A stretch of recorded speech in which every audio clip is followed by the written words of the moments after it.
গুলো হয় এখান থেকে কমানো যায়।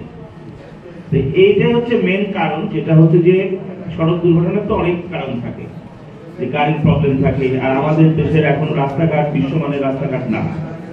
এই রাস্তা দিয়ে যে আপনারা গাড়ি চালান, যেখানে হাট বাজার, গরু ছাগল মহিষ সবকিছুই চলে, তার মধ্যে দিয়ে গাড়িগুলো আপনারা ড্রাইভ করে নিয়ে যান। আমার কাছে মনে হয় এই দিক থেকে আপনারা পৃথিবীর সেরা ড্রাইভার। কারণ পৃথিবীর সেরা ড্রাইভারকে যদি আমি এনে দেই, সে কিন্তু এটা অপারেট করতে পারবে না, পারবে না, এই রাস্তায় চালাতে পারবে না, কিন্তু আপনারা চালাচ্ছেন। কিন্তু ওই ড্রাইভার আর আপনার মধ্যে পার্থক্যটা কি, যে উনি নিয়ম জেনে চালায়, আপনি নিয়ম না জেনে চালান। এটাই হচ্ছে বড় পার্থক্য। আর এই যে সড়ক দুর্ঘটনা হচ্ছে, এখানে যদি আমার রাস্তা যদি 4 লেন 6 লেন হয়, এই রাস্তায় যদি কোনো কিছু না থাকে, আপনার ব্রেকে যদি পাড়া না দেওয়া লাগে, তাহলে কি অ্যাক্সিডেন্ট হবে? অ্যাক্সিডেন্ট হবে না।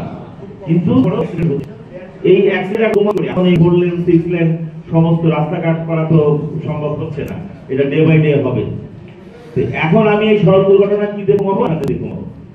ঠিক আছে, আপনারা যদি এখানে সচেতন ভাবে গাড়ি ড্রাইভ করেন, তাহলে সড়ক দুর্ঘটনা 90% কমে যাবে।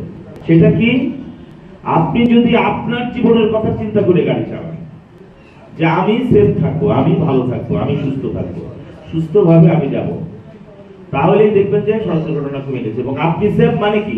আপনি সেফ মানে আপনার সঙ্গে যে যাত্রীগুলো থাকবে তারা সেফ, সেই সাথে আপনার রাস্তায় যারা আমরা চলবো, প্যাডেস্ট্রিয়ান চলবে, অন্য আদার্স ভেহিকল চলবে, তারা সেফ। ভাবতে হবে এটাই যে সমস্ত লোকজনই পাগল, যে পাগল যে কোনো সময় আপনার সামনে চলে আসতে পারে। এই পাগলকে সেভ করে সুস্থভাবে যাওয়াটাই হচ্ছে গুড ড্রাইভিং, এবং সেটা আপনাদের করতে হবে। আপনারা যদি এটা করেন, তাহলে সড়ক দুর্ঘটনা কমে যাবে। বেশি কিছু কিন্তু মেনটেন করা লাগে না। আমাদের দেশের প্রেক্ষাপটে 4টা জিনিস যদি আপনি মেনটেন করেন, তাহলে সড়ক দুর্ঘটনা হবে না। তার প্রথম কারণটা হচ্ছে যে আপনি দেখবেন যে একটা প্রাণী, একটা পিঁপড়াও যখন হাঁটে, তখন কিন্তু একটা লাইন দিয়ে হাঁটে, একটা পিছে একটা থাকে পিঁপড়া। এবং আপনি জিওগ্রাফি চ্যানেলে দেখবেন যে মানে সিংহ যখন হাঁটে, বাঘ যখন হাঁটে, ভ্যারাইটিস মানে যত প্রাণী হাঁটে, তারা কিন্তু একজনের পিছে একজন থাকে। আর আমরা হচ্ছে আশরাফুল মখলুকাত, সৃষ্টির সেরা জীব, বাংলাদেশি মানুষ। আমরা কিন্তু একজনের পিছে একজন থাকতে চাই না। কিভাবে আমরা একজনকে ওভারটেক করে আরেকজন যাব। আর এই যে ওভারটেক করে যাচ্ছেন, এই ওভারটেকের কারণেই হচ্ছে বাংলাদেশের সর্বোচ্চ সড়ক দুর্ঘটনা হচ্ছে, এবং মানুষের প্রাণ চলে যাচ্ছে, এবং সেই ক্ষেত্রে কিন্তু আপনারও প্রাণ চলে যাচ্ছে। আর এই ড্রাইভিং পেশায় কারা জড়িত? আমাদের দেশের নিম্ন মধ্যবিত্ত ফ্যামিলির লোকজনই তো এটার মানে এই পেশায় নিয়ে যেত। এখন যদি আপনি মারা যান, তাহলে আপনার সংসারটা চলবে কি করে? আপনার বাচ্চা চলবে কি করে? আপনার সন্তান চলবে কি করে? তাদের জন্য তো অসহায়। আপনি তো চললেন, পৃথিবী ছেড়ে চলে গেলেন, তাদের এই প্রবলেমটা ঠিক যাচ্ছে। এই জন্য আপনারা যখন গাড়ি চালাবেন, নিজের জীবনের কথা চিন্তা করে গাড়ি চালাবেন। তাহলে আপনি ওভারটেকিং করবেন না, ওভারটেকিং করবেনই না। আর ওভারটেকিং করারও কিছু নিয়ম আছে, কোন কোন জায়গায় আপনি ওভারটেকিং করতে পারবেন। আর আমাদের দেশে ভ্যান গাড়ি, আপনি তো কিছু ওভারটেকিং করতে হবে, না হলে তো আপনার ওই খেলার পিছে বসে থাকতে হবে, তাই না? কাজে সেই ক্ষেত্রে আপনি যদি নিয়মগুলো ফলো করেন ওভারটেকিং করার আগে, তাহলে দেখবেন যে আপনার সব দুর্ঘটনা হচ্ছে না। আপনারা দেখি যে বাজারে যাচ্ছেন, মনে করেন এখান থেকে এখানে অনেকগুলো বাজার আছে, বাজারের মধ্যে কি কখনো ওভারটেকিং করা যায়? ওইখানে তো আপনার নিচে যেতে হবে, একটা পিঠে একজনের পিছনে একজনই যেতে হবে। আপনারা সেখানেও আপনারা ওভারটেকিং করতেছেন। আপনারা একটা ব্রিজের উপরে ওভারটেকিং করতেছেন, ব্রিজের উপর কি ওভারটেকিং করা যায়? করা যায়।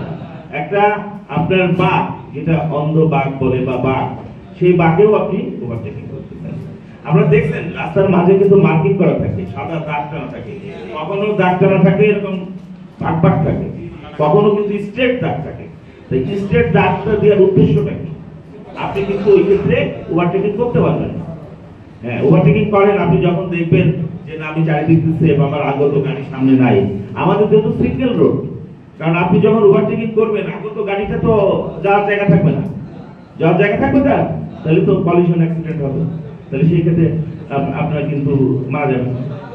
এটা নড়াইলে কিন্তু সড়ক দুর্ঘটনার হার বেশি, এটা জানেন? নড়াইলে কিন্তু অনেক সড়ক দুর্ঘটনার হার বেশি।